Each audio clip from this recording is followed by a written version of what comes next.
what a perfect song too. We'll crank that at the end of the rally. You'll get to hear more of Big and Rich's awesome lyrics about coming to your city. I'm glad to be in your city. This is gorgeous. You all look great. Thank you so much for spending your very, very precious, valuable time here. Being involved in politics in these campaigns sucks up a lot of your resources, human and fiscal resources, and you know, time is our most valuable resource. So thank you for spending it with us today. Iowa, are you ready to make America great again? You ready to get government off our back and back on our side? You ready to secure our borders so we can secure our jobs and secure our homes? And are you ready for a commander-in-chief who will respect our troops and will never leave any of them behind?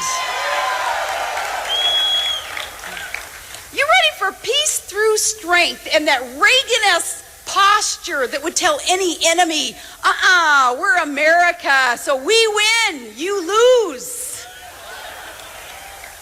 Well, only one candidate has a record of success that proves he's the one that's going to be able to get the job done.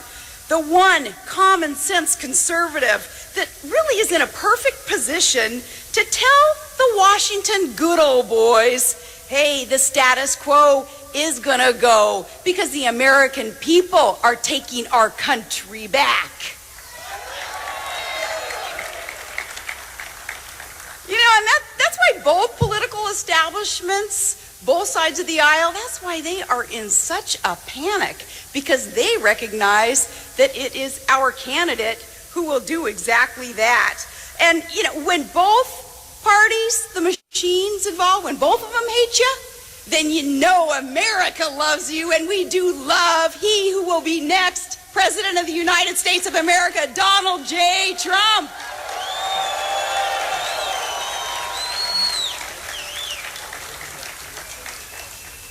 As I suggested, politics being kind of brutal business, man, you find out who your friends are. That's for sure. And I know that you all probably go through your own battles, maybe with family, with friends, you know, trying to kind of, at least in the arena of ideas, duking it out, trying to find that best candidate to lead the country.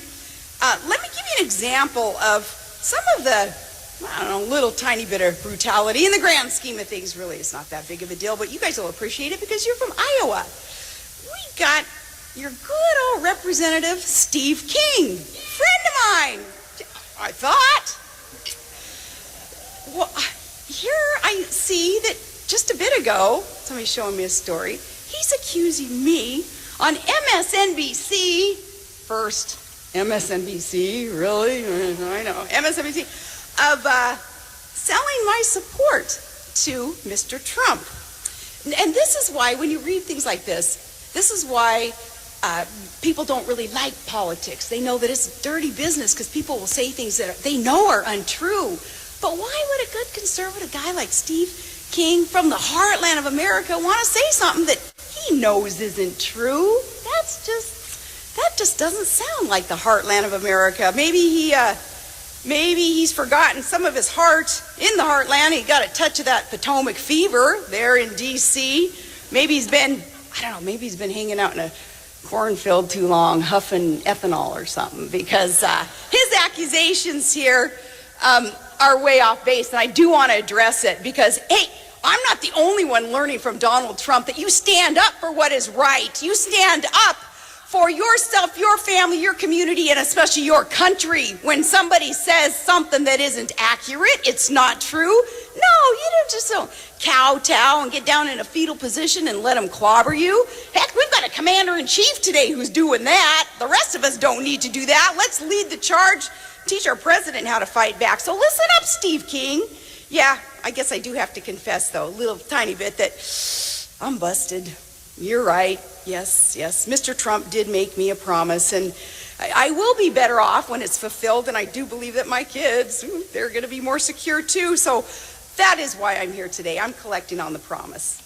Because Mr. Trump promised me that he will make America great again, and that's the only thing I'm asking.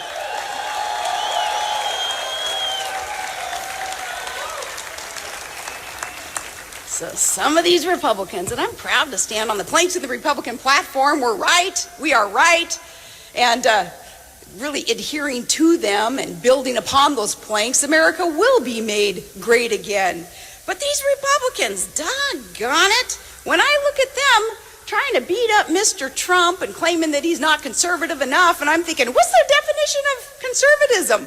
Look at the mess that they've helped get us into. You know, if that's the definition of conservatism, of growing government and allowing some of the things that are going on today, well, then we got to redefine conservatism. And we worked really, really hard to send Congress a GOP majority, didn't we, in these past elections? What did they do? We handed them the majority. They handed Obama a blank check. A blank check that opened borders for unvetted, illegal aliens that come in and can take American jobs. And a blank check, it funded Planned Parenthood against our will. And it funded bloated budgets and jacked up trillions and trillions of dollars of new debt that our children are going to be handed. That is so immoral. It's illegal. It's to think that they can get away with that. They hold the purse strings, but that's what's happened. And that blank check, too, making no sense because it's led us to things like, oh gosh, to pay the bills then, we have had to print money out of thin air, quantitative easing. We've had to borrow money from foreign countries to turn around and give to foreign countries.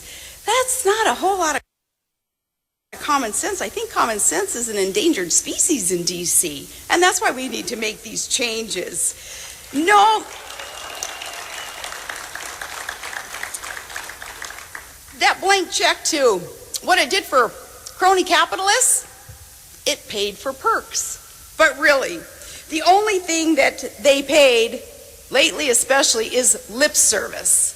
Lip service to the idea of reining in, spending other people's money. Their addiction to opium, other people's money, needs to be cured. We know what the cure is. Get someone in there with private sector experience who has had to balance budgets. He has had to produce and not just rely on government and spending that other people's money. We have to be able to have someone in that highest CEO position in the land to turn things around and to teach those within our own party. And hopefully, if some of them aren't a lost cause in the other party, to teach them too how our economy can really get roaring again by doing the right things.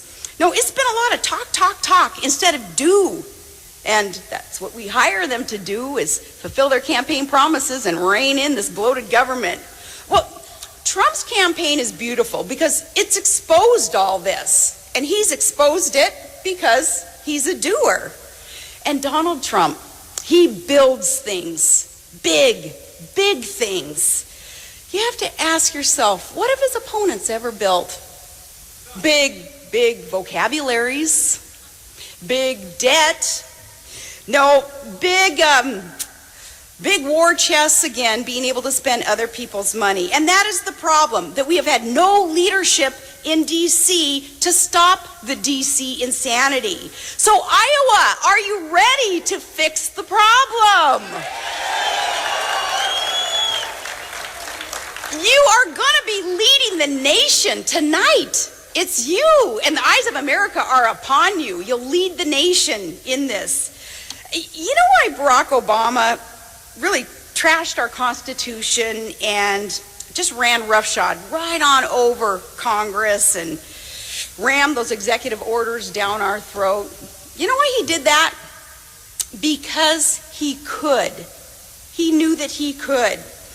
This, though, this great awakening that you are all a part of is telling those in D.C., those good old boys, that we're not going to take it anymore, that enough is enough. You are part of this great awakening that is so needed, and it's a movement, and it's an energy, and it's a strategy.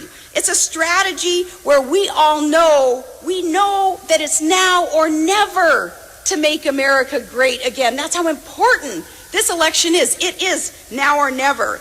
And this campaign was born of that urgency. And really, it is all about you. You who grow our food and teach our children, you who run our main streets and run our factories, own the businesses, and you who fight our wars, you know that we are at a tipping point. It's so funny, though, that the Beltway pundits, so many in the media, they don't know that, though. They won't admit it anyway. They're still saying, dang, I can't figure out this Trump thing. Where's all this energy coming from? And I say, dang, what's not to figure out? We love our country and we'll fight for it. We love our freedom and we'll fight for it. A lot of us here, we proudly cling to our God, our guns, and our Constitution. And those who don't, they still want to be with us to fight for it, our rights to exercise that. That is why we are here as a part of this movement. Those who maybe don't believe in those specific values and things that listed there, they still want to fight with us so that we can save the freest, most generous, most exceptional nation in the history of mankind. So what is not to get? We're clear. We're here. Get used to it. We need to send a message tonight, Iowa. We need to be able to count on you leading the charge for the rest of the nation. We're rooting for Donald Trump. And you know why? Because Trump roots for us.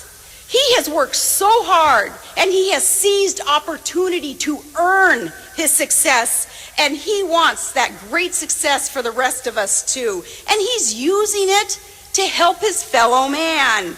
He wants that for all of you. He is beholden to no one but we the people. And he is beholden to nothing except doing the right thing to restore constitutional government back into the system. That's the only way we save our republic. So you're here for the right reasons. He's in it to win it. He's running for the right reasons. I thank you from the bottom of my heart for speaking on behalf of so many millions of Americans tonight when you go to caucus and you cast that vote for Trump. He wants that success. He wants the best for all of you. So to make America great again, let me introduce to you the next President of the United States of America, Donald J. Trump.